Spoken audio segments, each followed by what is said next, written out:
Welcome to the Deep Dive. We believe you should never stop reading, especially when it comes to the Bible. That's our core idea, absolutely.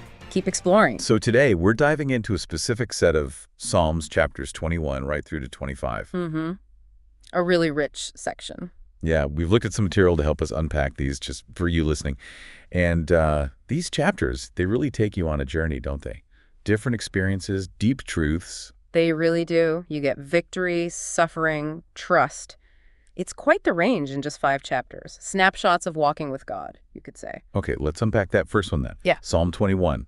It feels connected to Psalm 20, like the answer to the prayer. Exactly right. Psalm 20 was the prayer for victory, and 21 is the thanksgiving for that victory. It's a royal psalm, so it focuses on the king. Right. But you see the congregation speaking first, giving thanks, and then they turn and address the king directly later in the psalm.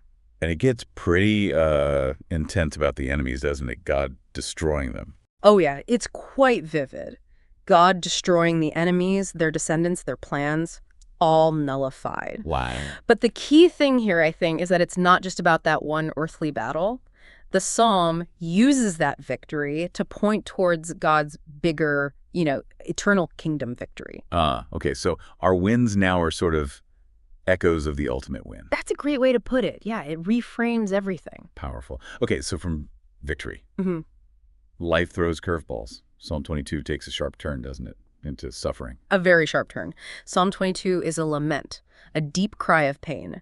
But it's also incredibly prophetic. Prophetic. How so? Well, while it could reflect David's own suffering or maybe some official punishment, many details just strikingly foreshadow Christ's crucifixion. It's uncanny. You mean like the mockery, the physical description? Exactly that. The feeling of abandonment, the enemies gloating, the physical agony described. It mirrors the gospel accounts so closely. Yeah. What's fascinating, though, is the journey within the psalm itself.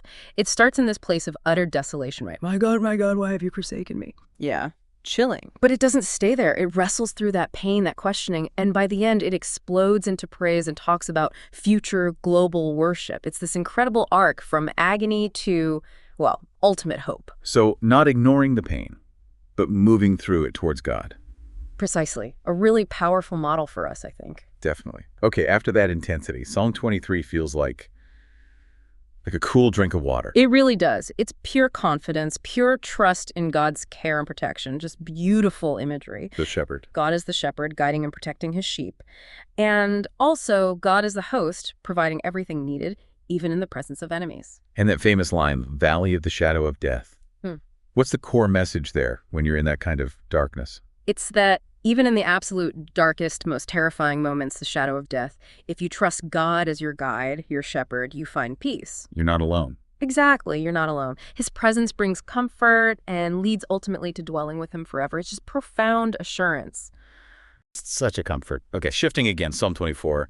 This one feels more public, majestic. Yeah, majestic is a good word. It's praise for God's universal sovereignty, his ownership of everything, and it focuses on the entrance of the King of Glory. Okay, King of Glory, who's that? Well, historically, it commemorated David bringing the Ark of the Covenant into Jerusalem. A huge moment. Yeah, I remember that from 2 Samuel. But like Psalm 21 pointed beyond earthly victory, this points beyond that historical event. It points to Christ's ascension into heaven, and it definitely prophesies the coming Messiah. So, multiple layers again, history and future hope. Exactly. You see 3 parts. First, God owns the whole universe. Then it asks, who can approach God?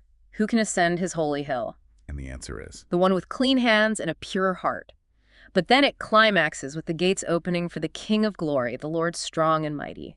It ultimately points to Christ as the true king who fulfills those qualifications. Wow, okay. That leaves us with Psalm 25. Psalm 25 brings us back to a more personal level. It's a supplication, basically, a humble plea for help. The psalmist is in trouble, surrounded by enemies again. And asking for forgiveness comes up here too, right? Yes, very clearly. Do not remember the sins of my youth or my transgressions.